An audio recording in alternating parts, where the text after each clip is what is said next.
So today we will talk about the inferential statistics in research methodology. So in the last two lectures, you have studied about the various sampling techniques, data collection methods, and after that you have uh, learned about the basic descriptive statistics and graphical representation. And after that, the basic purpose of our data analysis is that to provide some inference, to provide some inference or prediction for the future purpose, because the basic purpose of statistics is to provide some evidence which we can use in the future for the decision making. So this is the basic task, basic purpose of statistics. So if any data is not providing any evidence which can be used for future purpose, then there is no meaning of such data. So with this, myself, Dr. Dharmendra Yadav, I am assistant professor working in the Department of Statistics and Demography, National Institute of Health and Family Welfare, Ministry of Health and Family Welfare, Government of India. Welcome to all of you. And today we will talk about the inferential statistics in research methodology, because you all know that drawing inference is a very important part of this data analysis or research methodology. So as we all know that this basically statistics, the branch of statistics has divided into two sub branch. One is descriptive statistics and the second is inferential statistics. Okay, so what do you mean by descriptive statistics? As Dr. Sandeep yesterday had given insight about the descriptive statistics. So by the descriptive statistics, we mean the basic description about the data set. What are the basic description? What are, if we go to the hospital, it's just like a diagnosis of the data. If we go, suppose we are going to a medical doctor for some treatment, then the first step, what he said, he gives some, test and like sugar level, BP, and like or other different types of test. And then we go to diagnostic center and then diagnose and put the report to the doctor, and accordingly he or she provide the prescription. Okay, so in data analysis, in data science, in statistics, this is happening in the same way, because we want to find out some inference, some results from the data, and then the first step is to find out the diagnosis, data diagnosis. We have to find the different types of descriptive statistics. So the descriptive statistics provides the brief description about the data, but it does not provide any evidence for the future prediction. Okay, so you cannot say anything for the future purpose from this descriptive statistics. For example, descriptive statistics, as yesterday you have learned that measure of central tendency, measure of dispersion, skewness, and kurtosis. So these are four basic descriptive statistics. Okay, so measure of central tendency means mean, median, mode. Measure of dispersion, range, like standard deviation, mean deviation, and all these things. Skewness and kurtosis, you have learned yesterday. So these four are the basic descriptive statistics. Okay, and what is the basic use of these descriptive statistics? These descriptive statistics are nothing, only provide the brief description about the data set. We cannot say any statement for the future purpose which is based on these descriptive statistics. Suppose the mean height of students in a class is 154 centimeter. Okay, so what will you say? Can you say any result for the future purpose? No, you cannot say anything. You cannot provide any insight for the future purpose, which is based on the measure of central tendency, measure of dispersion, skewness, and kurtosis. So the another branch and very important branch of statistics is, inferential statistics. Okay, so basically the basic purpose of statistics lies in inferential statistics. Okay, so what is the basic purpose? What is the basic objective of statistics? The basic objective of statistics is to provide the evidences or predictions of uncertainty in the future. Okay, why statistics is needed? Because statistics measure the uncertainty which will come in the future. We give the some idea about this uncertainty. Okay, so such statistics which provide some evidence for future prediction are called inferential statistics.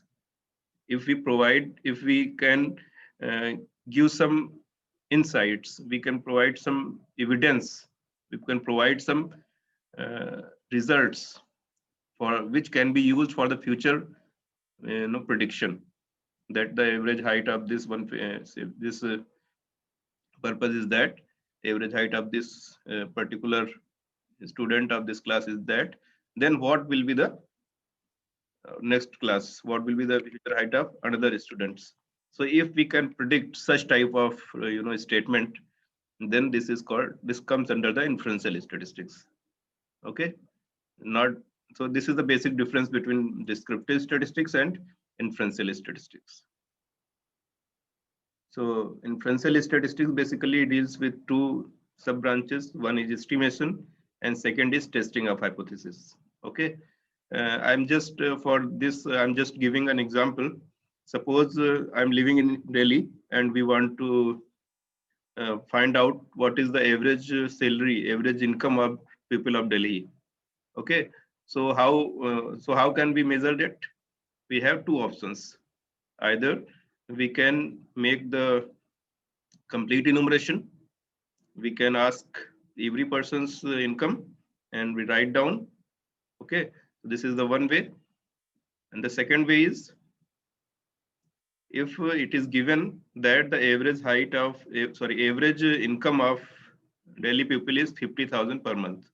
Okay, so you have to verify whether it is true or not. Okay, so this average income is called parameter. This is called population parameter in inference. It is called population parameter.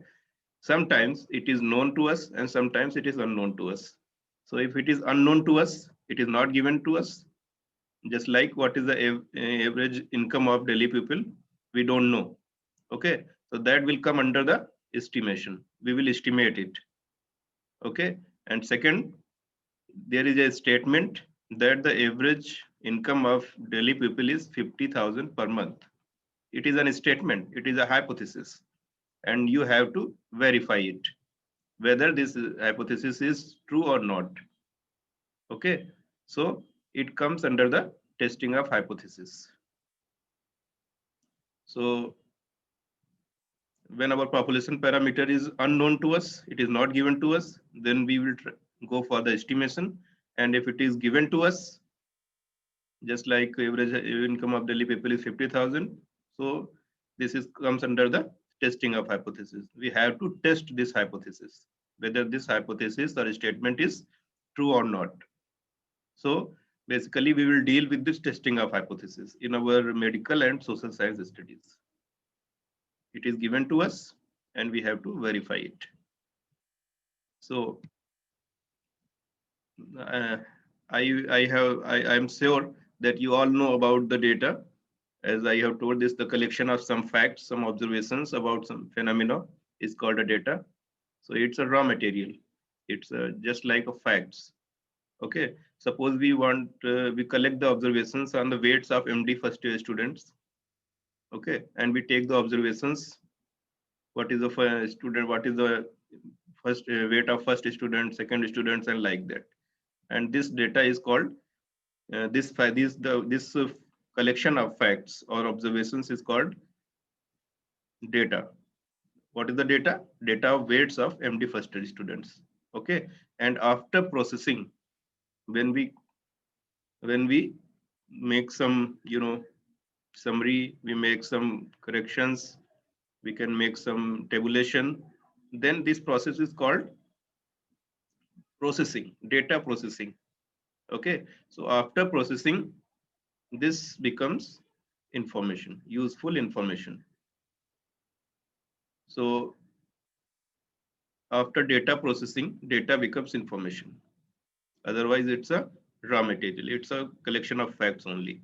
So after applying some tabulation, classification, graphical representation, and statistical analysis, this data becomes useful information and which will be used for the future reference. So this information can be used.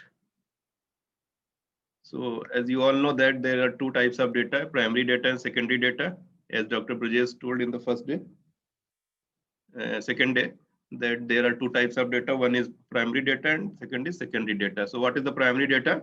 Which is collected by the experimenter by his or her own efforts. If the data is collected by the researcher for its study, then this comes under the primary data. Suppose we want to conduct a study on health status of people of any village, then this data, if we conduct a survey in that village, then this is a primary data. And if we are using the data from the other sources, then this is called the secondary data. So it is a primary data for one study. Suppose I am collecting the data. So this is the primary data for me, for my study, but someone is taking reference of my data in her study, his study. So it is a secondary data for his or her. Okay, so primary data for one study may be secondary data for other study. So as you know that there are two types of variables basically will deal in statistics at the time of data collection. So it is a very important to know the data type of the data for any analysis, because all the tests which are made for analysis are based on certain limitations, and these limitations are under the type of data, nature of the data. Okay, so first of all, we must know what is the type of data. So there are two types, quantitative variables and qualitative. Okay, so those characteristics which can be expressed in numerical terms, which we can express in numerical numbers, they are called quantitative data or numerical data, just like age, weight, height, etc. And what is the qualitative data? Qualitative data is that data which cannot be expressed in numerical terms. Okay, just like beauty, intelligence, honesty. So these are the qualitative or attributic and variables. Okay, so these cannot be expressed in numerical terms. So this, quantitative data is further divided into two branches. One is discrete, another is continuous. Okay, so it is not mentioned in this slide, but if you want, then you can write it. If this quantitative data is further divided into two parts, one is continuous, second is discrete. Okay, so what is the continuous? So continuous is where that variable which can take any possible value within a given interval.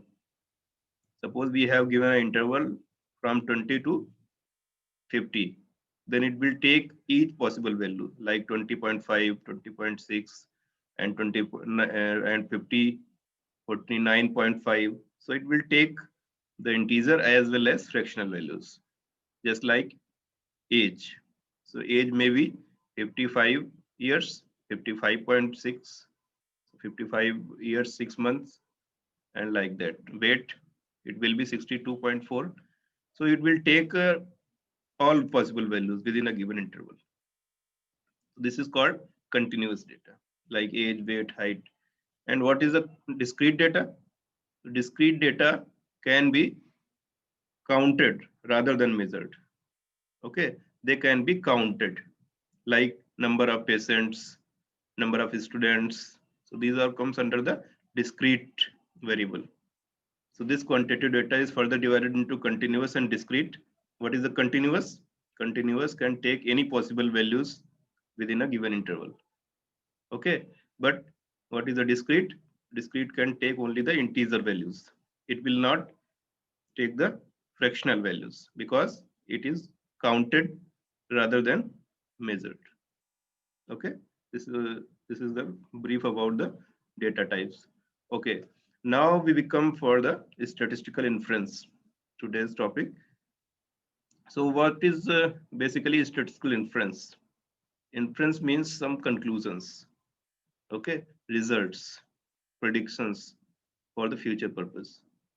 So this statistical inference is the process of drawing various conclusions about concerning population on the basis of sample drawn from that population. So this process is called statistical inference. Okay, so various conclusions, drawing various conclusions about concerning population. So this population, don't get confused about the term population, because this population is not only the population of human beings, just like population of Delhi, population of UP, and population of India, but this population is termed. This can be taken for all the set of collection of data which is used for our study. Suppose we are doing the agriculture experiment, then the total area cultivation, that is called population. Okay, if we are taking the forest experiment, the number of trees, number of birds, so this is called the population. So population in general used for each and every collection of data which is taking under the consideration of our study. Okay, so don't get confused about the term population. So in statistical inference, suppose for example, if we I have took the example of average income of people of Delhi, then this total number of Delhi population, people of population, is called population for this. Okay, and suppose we are taking the average height of average weight of any particular students of any particular class, then this is called population of students. Okay, and we have to take the results, we have to draw some conclusions about the concerning population. Okay, like population of Delhi, we want to, what is the characteristic under study? That is, find out the average income. Okay, so there are two options. Either we go for the complete enumeration. Complete enumeration means we will ask each and every person what is your average income of your per month. Okay, to each and every person, just like census. In census, we will collect the information from each and individual unit of the population. But it is a very tedious task, time taking, and you need lot of resources. So it is not always possible to conduct the complete enumeration. That's why census is conducted into within after 10 years. Okay, but you can this is the first option. And what is the second option? Second option is that which is used in statistics to draw the sample. As Dr. Brajesh told in the second day, that we can take the sample from that population, okay, and we collect the information from each individual of that sample, and on the basis of information obtained from that sample, we can draw some inference or conclusion about the concerning population. Okay, it's a inductive approach from known to unknown, because this population is unknown to us. This population parameter is unknown to us. What is the parameter? Parameter is average income of the population. This is the parameter. Okay, this is unknown to us. So we take a sample. We take a sample from different locations of Delhi. Like one is Nehru Place, second is Chandni Chowk, and northwest south. We take the samples from different locations of Delhi, and we collect the information from each individual from that sample, and on the basis of that we will estimate the average income of people of Delhi. Okay, so this is called sampling, and by using the sampling we can draw the inference. So what is the basic purpose of sampling? Basic purpose of sampling is to provide the information about the population. So sampling is a method which is used for drawing the inference. Okay, so this is from known to unknown. We take a sample from unknown population. We collect the information to this sample, and on this basis of this known sample, we will estimate, we will predict, we will draw some conclusion about the unknown population. So this whole process is called statistical inference. Okay, so this statistical inference is the process of drawing various conclusions about concerning population on the basis of sample drawn from that population. Okay, so this is a statistical inference. Okay, so this is a basic mechanism behind the inference, statistical inference. So as I have told you that basically this sampling or inference will apply when our population is very large. If it is very less, then we can make the complete enumeration. But our population is large and we have limitations in terms of time and resources, money, and then we go for the sampling. Okay, and on the basis of sampling we will make the inference. So this is the first step. When our population is too large, then we will draw the sample from the population. Okay, and collect the data from the sample. We will first draw the sample from that population, and after that we will collect the information from the sample. Then we organize the data which is collected from the sample, then analyze the data, and after analysis this is draw inference which is applicable to the population. Okay, so there are some statistical methods which are applied for estimation. So this whole process is called statistical inference. So population is too large, then we make a sample from the population, then we collect the information or data. This data is nothing, only the information. We collect the information from the sample and we organize the data, and after, just like we collect the data, and after data collection we analyze the data.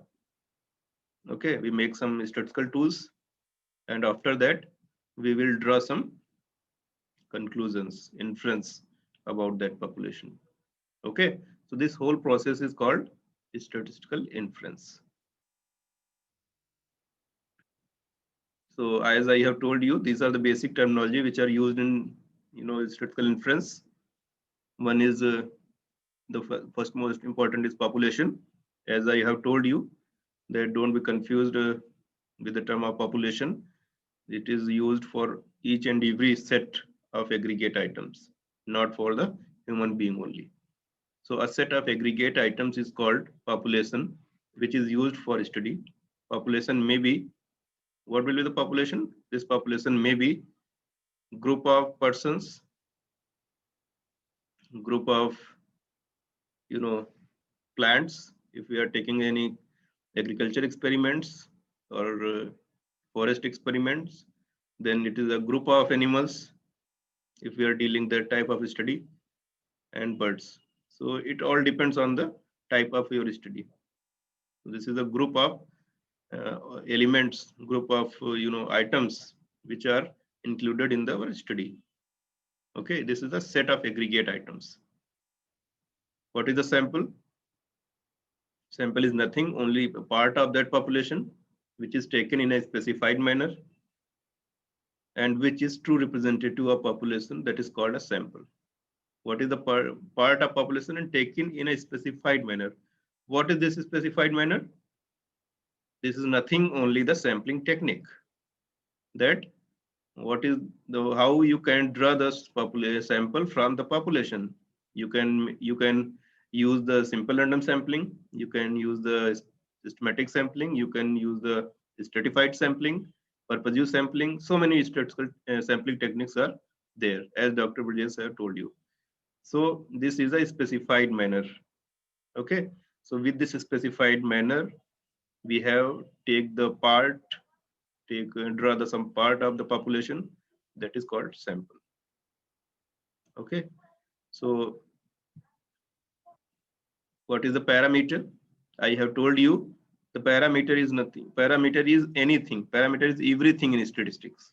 Okay, parameter is just like a god, which is unknown to us, and we all go for the temple, church, mosque, and everywhere we all worship that god, but we don't know who how it looks, and so it is a god. So in statistics, parameter is just like a god.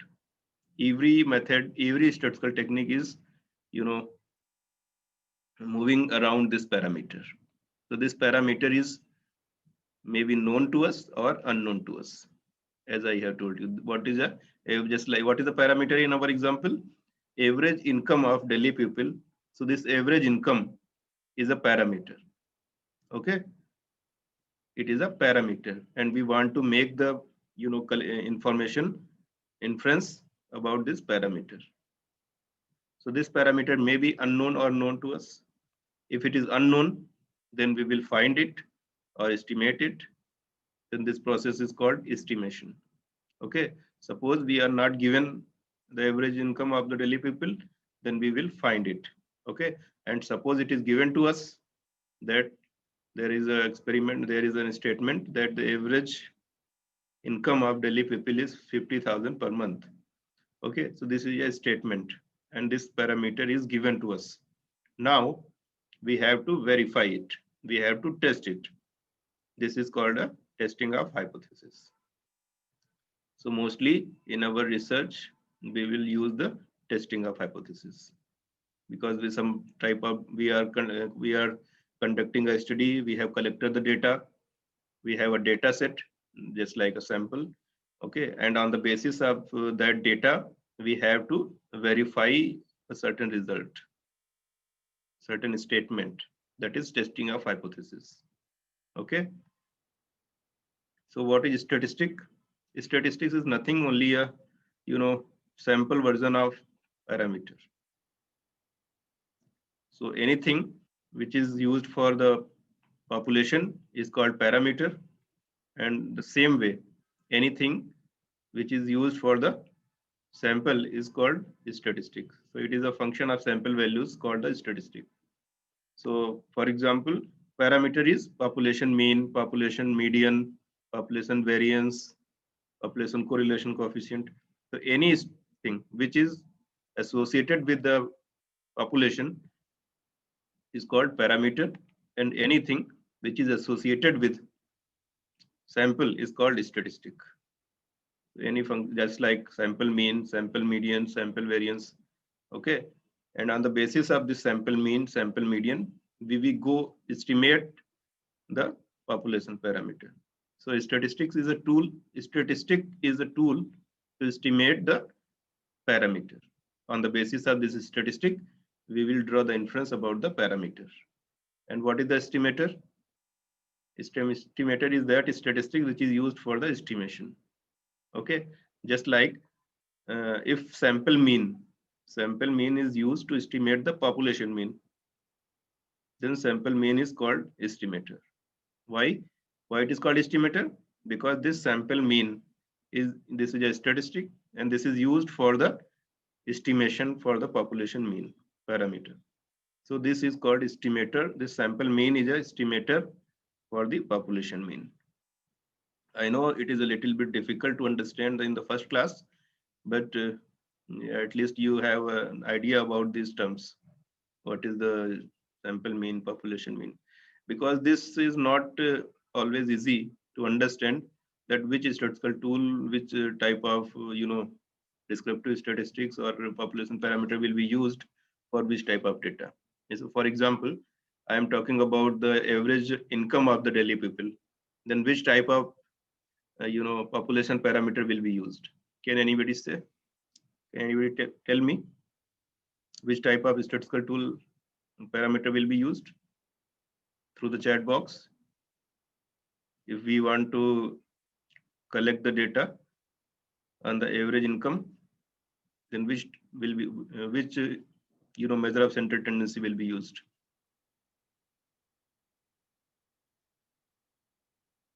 Any idea? Okay, so always remember that our median is used, mean, median, mode. There are three types of measure of central tendency, and this median is used for the average income and qualitative data. Okay, why?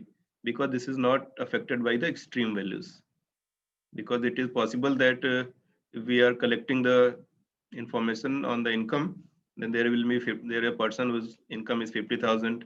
There is another person whose income is 1,50,000. So the average, if you will apply the mean, then it will be affected by the extreme values. Okay, so in that case, we will apply the median.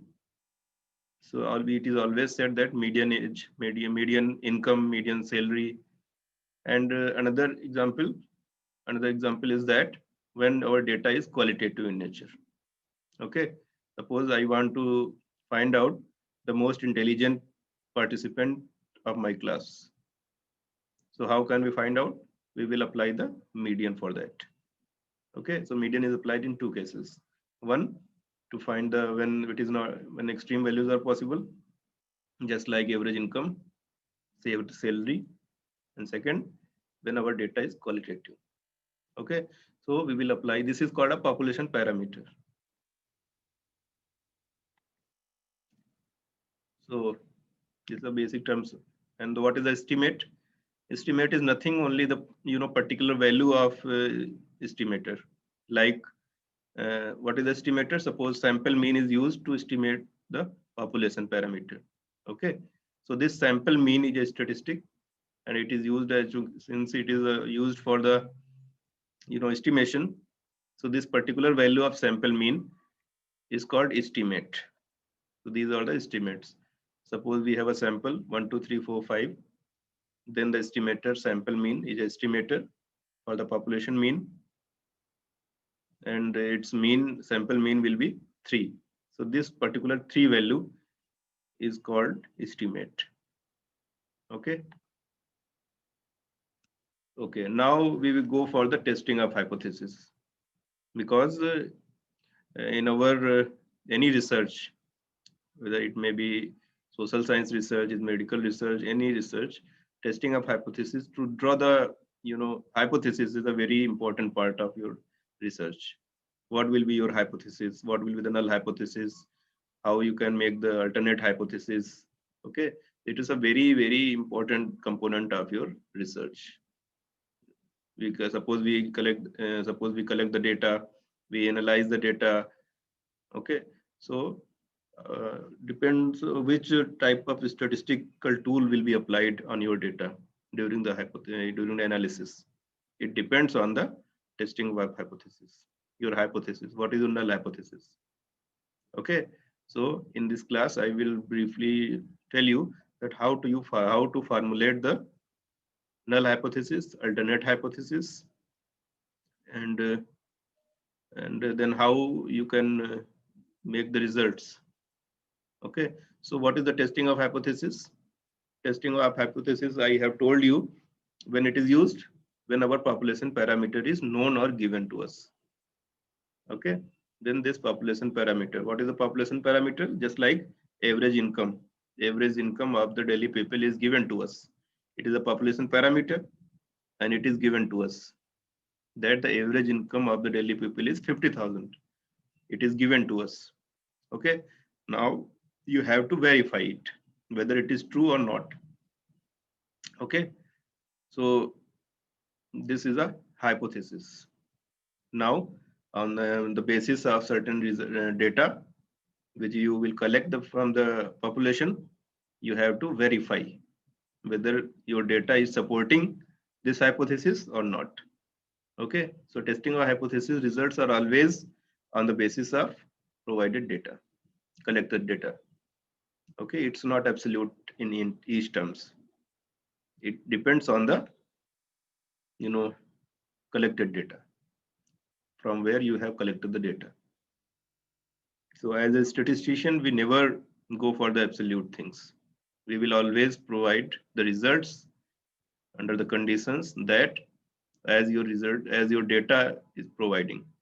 We are giving suggestions, we are giving you some results, what the data you have provided to us. Okay, so our statement is not absolute for each and every condition. It is a result is supporting the data. It is according to your data. So there are 5 basic ingredients to the statistical test. When we make the testing of hypothesis, so there are basic 5 components of any testing of hypothesis. One is null hypothesis, second is alternate hypothesis, third is level of significance, fourth is test statistic, and fifth is interpretation. So these are the 5 basic components of any testing of hypothesis problem. Okay, so what is the null hypothesis? So null hypothesis, if you want, then you can write it that null hypothesis is any hypothesis which is assumed for the possible rejection, or which is null. Null, why it is called null hypothesis? Because it is used for the possible rejection.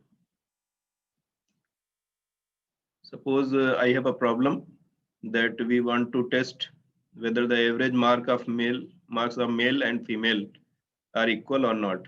Okay, suppose in our society we have make an assumption, we have make a hypothesis that the average marks of female in mathematics always less than average marks of male in mathematics. Okay, it is a assumption, it is a hypothesis, and we have collected data, and on the basis of that you have to verify this statement whether it is true or not.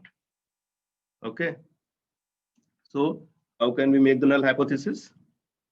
So null hypothesis is always a hypothesis of no difference.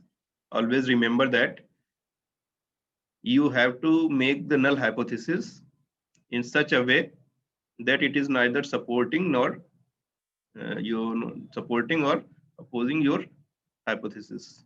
It is a null, and it's a no difference. It is also called no difference hypothesis. Okay, suppose anybody said that average marks of female or male are greater than average marks of female in mathematics. Okay, so in that case you have to make the null hypothesis that there is no difference in the average marks of male and female, or in other words around, you can say that average mark of male is equal to female. There is no difference. Okay, so you just always remember that you make the null hypothesis in such a way that it showing the no difference. Okay, just like, so it is always denoted by h naught, such that mu of f, mu it is denoted by average marks of male is equal to average marks of female. Okay, so this is a null hypothesis. So how you can make the null hypothesis? You will make the null hypothesis according to no difference. There is no difference. And how do you make the alternate hypothesis? Always remember that your alternate hypothesis will be according to your question, according to your problem. If your statement is that average marks of male and female are not equal, okay, it is a statement, then you will make the alternate hypothesis like this: mu of m not equal to mu of f. That is this is called two-tailed. Why? It may be greater than, or it may be less than. Two cases are there. Okay, And if your hypothesis is that the average marks of male are greater than female, then we will make the alternate hypothesis in this way. And if it is said that average marks of male is less than average marks of female, then we will make this alternate hypothesis. Okay, so this alternate hypothesis is made, formulated according to your questions, according to your problem, what the statement is given to us. Okay, so this is the way how you make the alternate null and alternate hypothesis. So always remember that null hypothesis is made on the base, there is no difference. This is no difference table. You always make the null hypothesis as a no difference, that there is a no difference. Okay, and alternate according to your question given in the problem, given problem. So I think it's clear to us. Okay, second is level of significance. So level of significance actually comes from the decision sciences, because actually this statistics or testing of hypothesis or inference, in inference it is nothing, only a decision science. Okay, so here you have to take the decision about the population. So this as in our daily life, our decisions may be right or wrong. Okay, so these decisions may be right or wrong. If you are taking the wrong decision, then this is called error. Okay, so there are two types of error in our daily life. One is either we reject the good thing, we reject the right thing. It is a type of one error. It is the first type of error. And second is accept the wrong thing. This is a second type of error. Similarly, in statistics, there are two types of error. One is rejecting the null hypothesis when it is true. Means we are rejecting a right thing. Our null hypothesis was true, but we reject it. This is called a type 1 error. Okay, if we are rejecting the right thing, this is a type 1 error, and its probability is denoted by alpha in statistics. Its probability of type 1 error, that is probability of rejecting the null hypothesis when it is true, is denoted by alpha. Okay, this is also called level of significance. Okay, or precision, you can say that the precision. So it is nothing, only the permissible error in our decisions. So how much error we can make in our study, in our statement, in our results, that is level of significance. Okay, this is maybe the 5% or 1%. Suppose we are 95% sure that our results are clear, results are right, but at the same time 5% chances that may be wrong. So 5% are chance of type 1 error, 5% chance of error. So this permissible error is called level of significance. So in testing of hypothesis, we must understand, and we must sure that which how much error we will permit in our study, in our results. So this is a level of significance. It is a very important. So basically, it is a 5% or 1%. This is called alpha. So alpha may be 5% level of significance or 1% level of significance. If 5%, then we have confidence interval. The confidence level is 95%. But the level of significance is 5%. Sometimes it is given to you that please check test this hypothesis on 5% level of significance. Okay, so this 5% level of significance, nothing, only the permissible error. You are permitting the error 5% in your results. Okay, so sampling distribution is a little bit of mathematical thing, but it is important to understand. As you know that we will draw the sample from the population. Okay, Suppose we draw the same 2 or 3 samples from the population. So is it possible that the distribution is nothing, only the nature of population. What is particular distribution of population is following. It is not necessary that the sample which are drawn from the population are also following that distribution. Okay, so distribution of statistic or sample may not be the same as the distribution of population. So we are often concerned with sampling distribution in sampling analysis. Why it is useful? Because all the results, all the analysis is done on the sample, not the population. So we must know the distribution of sample. So if we take the certain number of samples, suppose we have taken the 5 samples, and for each sample we compute the various statistical measures like mean, variance, etc. Then we can find that each sample may give its own value for the statistics under consideration. Okay, so all such values of particular statistic, say mean, together with their relative frequencies, will constitute the sampling distribution of the particular statistic. Okay, so it is a sampling distribution. This is the distribution of samples drawn from that population. So accordingly, we can have sampling distribution of mean, or sampling distribution of standard deviation, or sampling distribution of any other statistical measures. So these sampling distributions are used in the inference. Okay, this is a mathematical thing, so I will skip it. Okay, the next thing is degrees of freedom.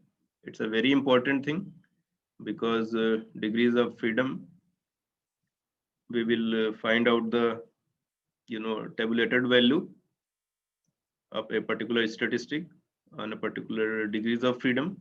So basically you will see in many types of problems that the particular value of Z statistic, particular value of T statistic on this degrees of freedom at this level of significance is this. Okay, so it is necessary to understand what is the degree of freedom. Okay, so at least you have a little bit knowledge of idea of this degrees of freedom. So the number of independent observations. What is the degrees of freedom? These are the number of independent observations which make up a statistic, is known as the degrees of freedom. Number of independent degrees of freedom. Suppose I am a student and I am living in a hostel, and okay, so there are so many degrees of freedom. I have degrees of freedom. There is a lot of degrees of freedom, but when I will go to my house, go to my home, then my parents tell me you cannot allow after 10 p.m. in the night. So our degrees of freedom has been reduced. So now our degrees of freedom has reduced by one restriction. Okay, so there is a one restriction imposed on them. So you may define degrees of freedom means total number of observations minus number of restrictions imposed on them. Okay, so it is a degrees of freedom. Suppose we have a 5 degrees, suppose we have 5 observations, I can move in the 5 directions, but okay, but my parents have restricted me that you will not allowed to come in the house after 10 p.m. in the night. So it is a one type of restriction. So now my degrees of freedom has reduced up to what? Up to 5 minus 1, that is 4. So now our degrees of freedom will be 4. Total of minus number of restrictions. So it is also occurs in the case of observations in our data also. We have 50 observations, then they can move in the 50 direction. But if we have restricted, we have make a restriction that the sum of observations will be 50. It is a type of restriction. So now degrees of freedom will be 50 minus 1. Okay, so this is the concept of degrees of freedom. You can understand in this way. So degrees of freedom of a statistic is equal to number of independent observations minus number of parameters estimated. Okay, so it is a formula for the sample variance, like summation of xi minus x bar upon sigma whole square. So here, and this is the mu and sigma, both are the parameter. There are two parameters. Okay, so this statistic can move. It can take each value from take any value from the n observations. But now one parameter is estimated. Means population mean is estimated by the sample mean. Okay, so one restriction is made. So you have only one parameter. So in this case, our number of independent observations minus number of parameters estimated. So total number of observations were n, and now the one is estimated. Parameter one is estimated, that is x bar. One parameter is estimated. So this is called, so in that case, our degrees of freedom will be n minus 1. Okay, so standard error is a very important thing in testing of hypothesis. You must understand what is the standard error. So this different actually standard error is nothing, only the different error which is comes from the different samples. Okay, so different samples have same size. Suppose we are taking the sample of same size, suppose 4 units. We are taking the sample of 4 units. Okay, there are different types of samples. So which sample, suppose there are 4 samples from a population. So which sample is used for our estimation purpose, for our inference purpose? How will you decide that? That out of these 4 samples, which is the best? So for that, the standard error is a criteria. So which sample has a lesser standard error, that will be preferred for the inference. Okay, so standard error is used to choose the samples which are used, which can be used for the inference purpose. So the different samples of the same size from same population will yield different values of statistic under consideration. Say sample means, so a measure of variability. This is a variability, because variability is a, you know, is a beauty of a statistic. This is a beauty of world lies in the variability. If each and every person in the world have no variability, then there is a no beauty, because each and every is looking same. So in statistics, we measure the variability, how one is different from the other. So a measure of variability in different values of the sample mean is given by the standard error of the sample mean. Okay. So standard error of statistics is the standard deviation of its sampling distribution. Okay. So what the sample has been drawn, what is the standard deviation of that? Suppose the standard error of sample mean. Sample mean was standard deviation was sigma square by n. Okay, this was a variance. So its standard error will be the under root sigma by root n. So what is the use? What is the purpose of this standard error? I have told you that this standard error plays an important role in statistical hypothesis and interval estimation. Okay, why? Because it provides the evidence that which particular sample can be used for the testing of hypothesis purpose. Suppose we have 4 or 5 samples. So which sample will be used? Okay, so it depends on the value of standard error. So this less standard error is more reliable statistic. So any sample which has less standard error, that will be more preferable for the inference. Okay, so this is the utility of standard error. Suppose we are given different samples from a population. So which sample will be preferred? We will decide on the basis of standard error. Which sample has the lesser standard error, that will be more preferable. So with this, now we will take 5 minutes break. Then after that we will continue our next topic.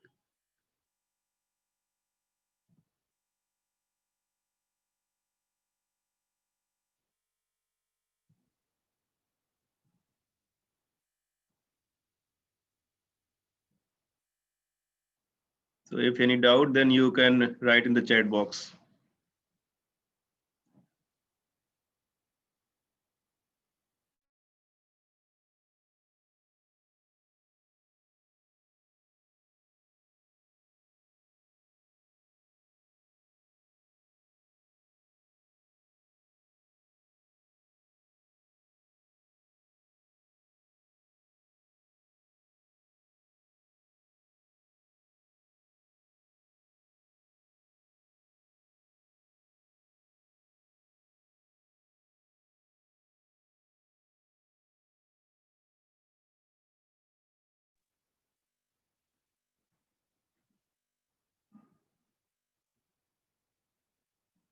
So welcome once again.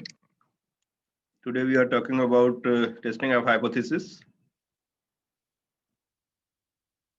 So as I have told you that there are different types of different components of any testing of hypothesis, and we have covered yet how to frame the null hypothesis, alternate hypothesis, what are the degrees of freedom. So I will take the questions in the last of the session. So first of all, I will finish this session, and after that we will take the questions. So please support us, cooperate us. So as you told you that this standard error is used for the, it is a criteria actually. It is a criteria which is used that which sample will be used for the inference purpose.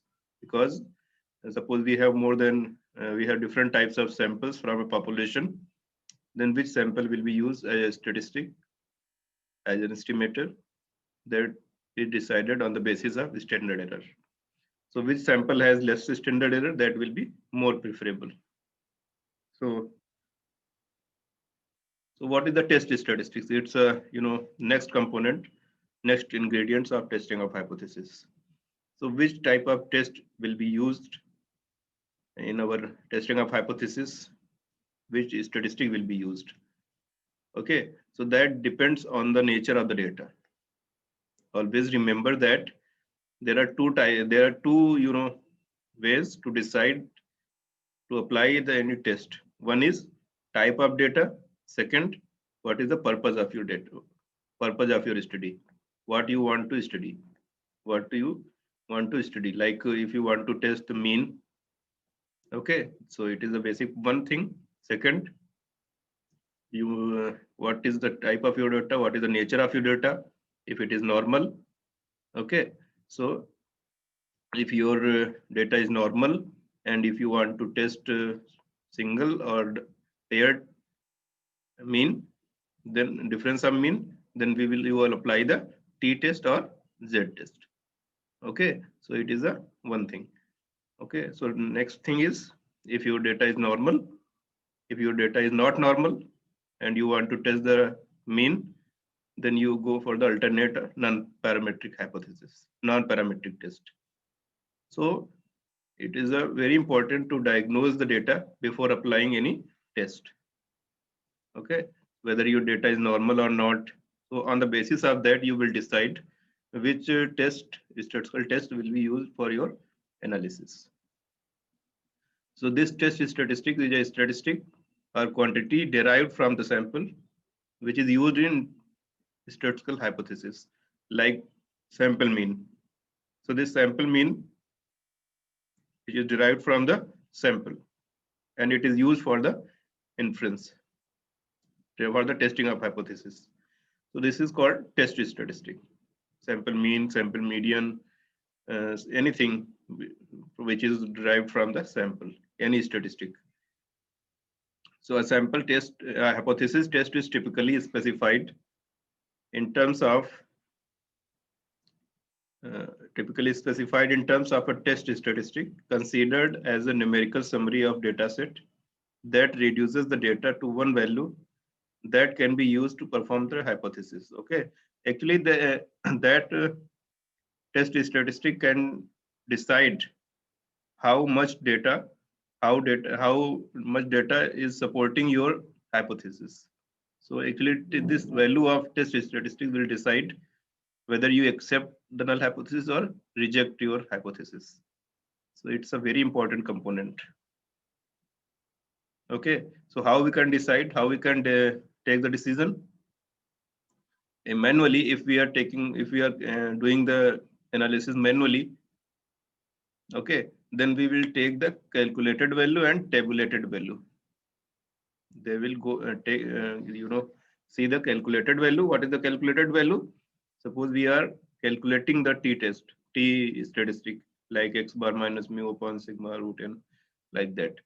Okay, so if we are calculating manually, then we will see the calculated value. What is our calculated value, and what is the tabulated value? So how can you find the tabulated value? Actually, there are certain tables, statistical tables, which are already given by various renowned statistician on a certain degrees of freedom at certain level of significance.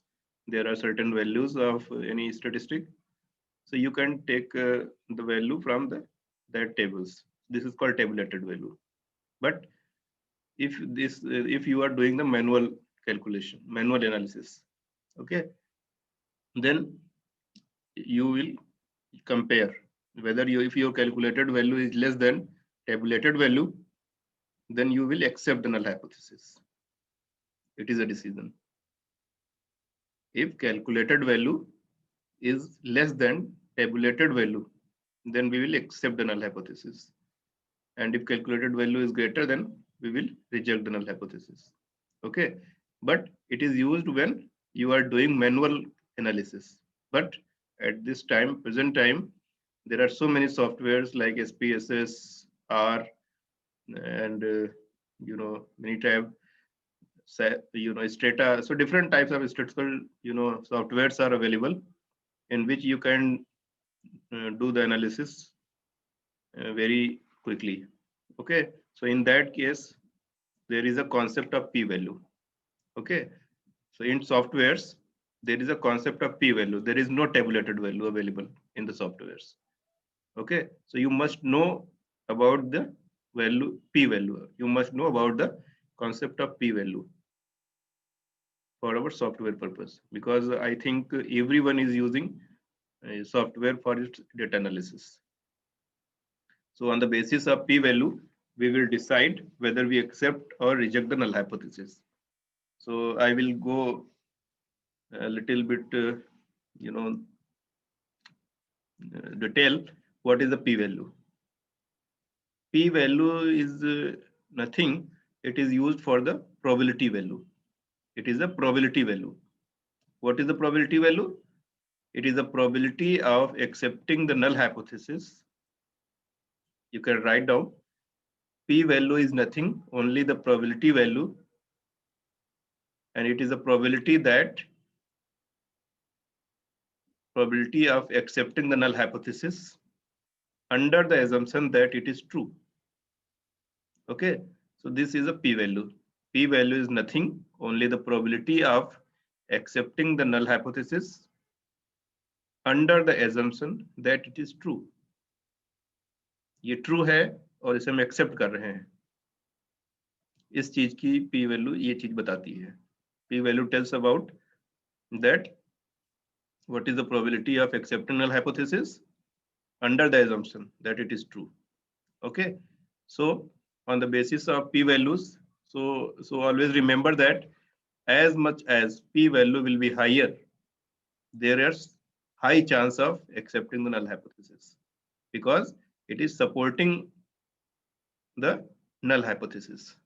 It is the probability of accepting the null hypothesis under the assumption that it is true. So as much as p value will be high, there are high chances of accepting the null hypothesis. Okay. So in basic criteria is that if p value lies between, if p value is less than or equal to 0.001 or 0.05, then we will reject the null hypothesis. And if this value is greater than, if p value is greater than 0.05 or 0.01, then we will accept it, the null hypothesis. Okay, it is a basic criteria in all the softwares. So you just go to significance column and check whether your, what is the value of your p value, what is the p value. If your p value is less than or equal to 0.05 or 0.01, 0.05 in 5% level of significance and 0.001 at 1% level of significance. So it is, if it is less than or equal to 0.05, then we will reject the null hypothesis. And if it is greater than 0.05, then we will accept the null hypothesis. This is the thumb rule for the p value. Okay, so on the basis of this, if the p value lies between 0.00 to 0.01, like we reject the null hypothesis at 1%. If it is equal to, then we reject the null hypothesis, and if it is greater than 0.05, then we will accept the hypothesis. So always remember that if the p value is less than or equal to, less than or equal to 0.05 or 0.01, then we will reject the null hypothesis. And if it is greater than 0.05 or 0.01, then we will accept the null hypothesis. Okay, what it means? Highly significant, how can you say that? And significant, not significant, because our null hypothesis, what is the null hypothesis? There is a no significant difference in our hypothesis. Null hypothesis is formed in such a way that there is a no significant difference. Okay, no difference hypothesis was null hypothesis. So what was our null hypothesis? There is no significant difference. And now it is rejected. It means there is a significant difference. So it is a significant. So if our null hypothesis is accepted, it means results are not significant. And if it is rejected, then we can say that it is significant. Okay, so this is the concept of p value, which is used in software analysis. When we are using the software for our data analysis, then we will focus on the value of this p value. Okay, so for manual calculation, give alpha and degree of freedom. I have told you alpha level of significance, degree of freedom, and then we will see the tabulated value, and on the basis of that, we will decide whether we accept or reject the null hypothesis. But for the software purpose, software use, suppose you are using SPSS, okay, then there is a software will provide you the p value, and on the basis of that p value, you will decide whether you accept or reject the null hypothesis. Okay, and the criteria will be this. If your p value is less than or equal to 0.05, then we will reject. Otherwise, if it is greater than 0.05 or 0.01, then we'll accept. Okay, so this criteria will be used in the software. Okay, so testing our hypothesis, there are 5 steps I have told you. Describe that how to form the null and alternative hypothesis. Second, choose the appropriate test statistic. Third is value of test statistic. Fourth step is the tabulated value if we are doing the manual calculation, and if we are using the same software, then we will see the p value, and on the basis of p value, we will take the decision whether we accept the null hypothesis or reject the null hypothesis. Okay, so I think you all have cleared the basic, things basic of testing of hypothesis, that how do you formulate the null and alternate hypothesis. Okay, how you will take the p-value, which statistic will be used. So now it's a small example regarding this testing of hypothesis. Okay, so suppose there is a restaurant, Raju restaurant near the railway station at Charbagh, has been having average sales of 500 teacups per day. Okay, so this is a population parameter. Average sale.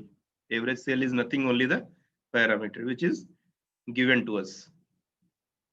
Because of the development of bus stand nearby, it is expects to increase its sales.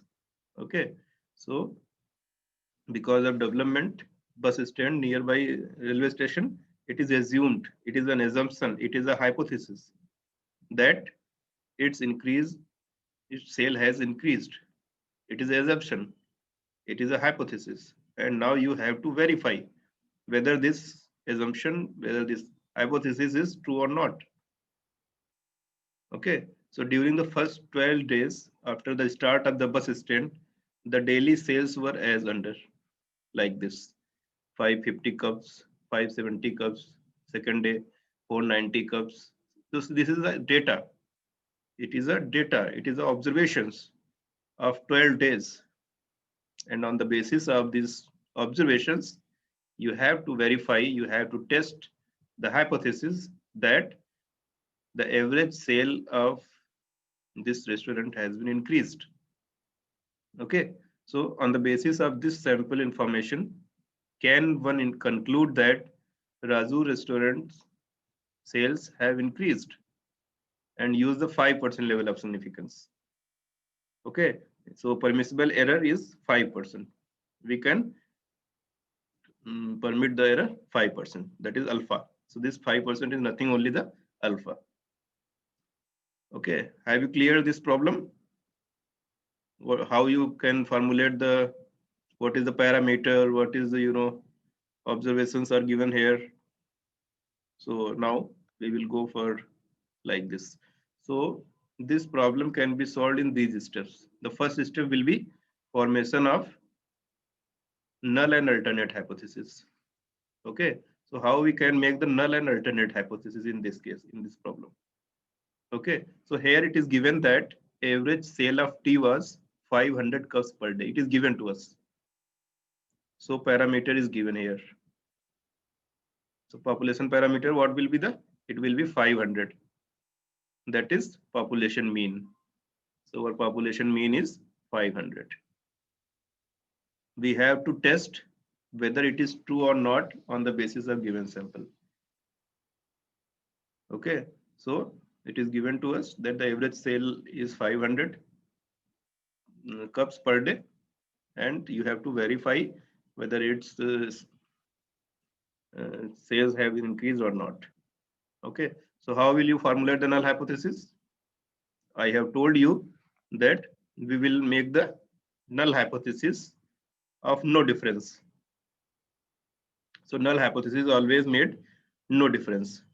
So in this case, we will make null hypothesis in such a way that there is a no change in the average sale. There is no significant difference in the sale of tea. Okay, I have told you that we will make the null hypothesis of no difference. So in this case, H naught is equal to 500, means there is no significant difference in the sale. That is no change in the average sale under the possible rejection, or you can then say that no difference. This is a hypothesis of no difference. जो पहले थी cell वही cell अभी भी है. ठीक है, उसका अल्टरनेट हाइपोथेसिस क्या होगा? I have told you that alternate hypothesis is made according to our given problem in the question. आपके क्वेश्चन में क्या टेस्ट करना है? During the first, you have to test whether this sale has been increased. Okay, it expects to increase its sales. It is given in the problem. You have to test it. You have to verify it. This is a hypothesis. So alternate hypothesis will be formed according to your problem. So your problem is expect to increase its sales. You have to test that H1 is greater than 500. So now sale has been increased, as we want to test whether sale have increased. So it is according to your question and it is no difference. So null hypothesis is always made according to no difference and alternate according to your question. So in this way, you formulated the null and alternate hypothesis. Now, next step, selection of test statistic. So which statistic will be used? Okay, so as in statistics, we have know that since it is a sample size is 12, that is less than 30. So we will, or standard deviation are not given. So we use the sample mean to test the population mean. So we'll use the t-test in this case because we are using the single mean and our sample size is less than 30. So we will go for the t-test. So we will calculate this formula of t-test if we are doing manually. X bar minus mu naught upon S upon root n. These are the formula for these things. X bar is sample mean. S square is sample variance. We will calculate n number of observations. That was 12. So with this, we will calculate the t value. That is the value of t statistic. That is 3.558. Okay. Since we are calculating manually, so our calculated value of t statistic is 3.558. And level of significance is 5%. Degrees of freedom will be total observations minus number of restrictions. That is n minus 1. So it will be 11. So now we will find the tabulated value of t statistic at 5% level of significance and 11 degrees of freedom. So from the table, t table, you can see that its value is 1.796. It is either it is given to you or you have to check from the table or Excel. Okay, so it is a tabulated value. Now you have to compare between the tabulated value and calculated value. See, calculated value is 3.558 and tabulated value is 1.796. So what was the criteria of decision? If your calculated value is less than tabulated value, then we will accept the null hypothesis. But in this case, our calculated value is greater than tabulated value. So we will reject the null hypothesis. Okay, and how we reject the null hypothesis? And alternative will be accepted. Always remember that if your null hypothesis is rejected, then alternate will be accepted.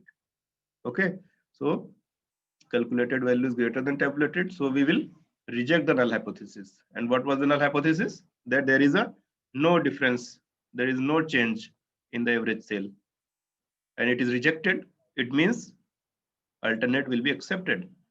And what was the alternate? That was average sale has been increased. So with this, our data is supporting this statement that average sale has been increased. And we will say that according to our data, it is not necessary that it always happens this same situation.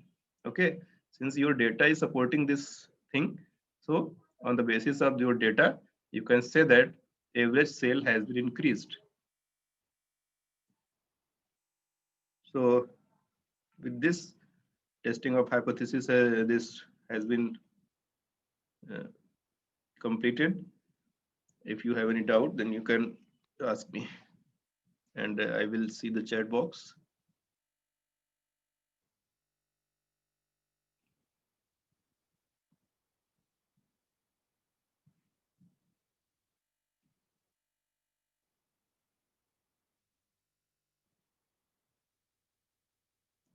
Okay, so there is a question from Indra. So we can take, You can unmute yourself and ask the question one by one, if it is possible. Then that will be much better. So you can unmute yourself and ask the question. Sir, good evening, sir. Yeah, yes, Indra, how are you? I'm fine, sir. Thank you. Yeah, please ask your query. So what is the minimum, sample size required to do structural equation modeling? Okay, structural equation modeling. Okay. Yes, Actually, for structural equation modeling, it is not necessary that what is the minimum sample size. For any analysis, you have to decide, you have to calculate the sample size by a certain formula. Okay, sir. And on the basis of formula, at level of significance, permissible error, and all that, we will calculate the sample size. Okay, sir. But when I go through some of the literatures, yes, I found that the rule of thumb, it should be within 30 to 100. Yeah. Actually, many times it is said that, but it's not the rule of thumb. Okay, sir. Because many times it is said that this value, minimum this value, because it all depends on the observations. Okay, sir. Currently, I'm doing analysis, sir, and yes. I took a sample size of 33. Yes. So is it enough? Is it enough for SEM? Actually, you have to calculate with the sample size calculation formula, and after that you will that will be the much better. Effect size has to be considered, right? Yeah, if it is given, then 30 is okay. 33, okay, sir. Yeah. Okay, sir. Thank you, sir. Okay. So another question, that if there is any rule about when the sample size is small only, then we compute the degrees of freedom. Okay, actually, degrees of freedom is always calculated, whether it is your sample size is small or large. It doesn't mean, it doesn't affect. So we will calculate the degrees of freedom in all the cases. So any other question, other query, or any suggestion? I think with this topic, today's session, you will be able to make the, formulate your null and alternate hypothesis. At least you can have the basic understanding of testing of hypothesis. And for further, you will, we can organize such workshops. You can join us for the more, because it is not possible to, explain all these things within 2 hours.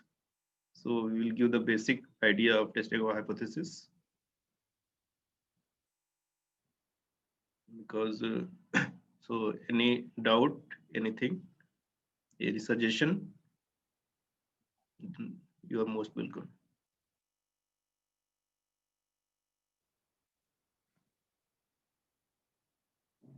Dr. Shandeep, can you hear me?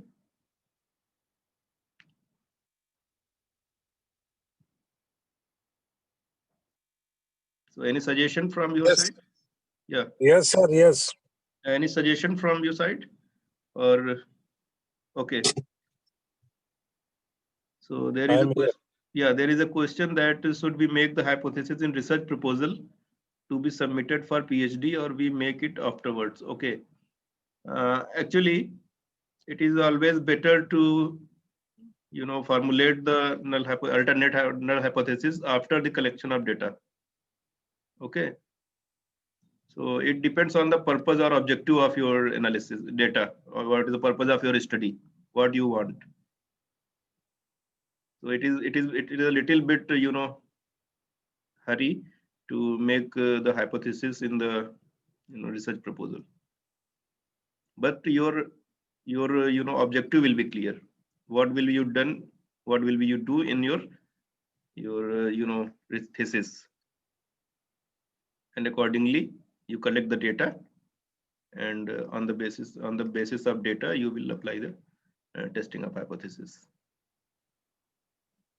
So Sandeep sir, can we move or?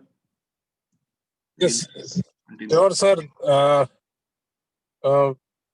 You gave very well presentation, and I think there is no more question.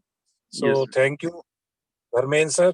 this was very informative and fruitful lecture about the hypothesis and the inferential study for the whole research. And I think all the participants get benefited for this fruitful lecture. Okay, thank you, sir, Dharmen sir. Thank you very much. Thank you, sir, and thanks to all the participants. If you have any query, then you can write to us, and see you tomorrow. Thank you, sir. Thank you all. Okay, thank you. Good night.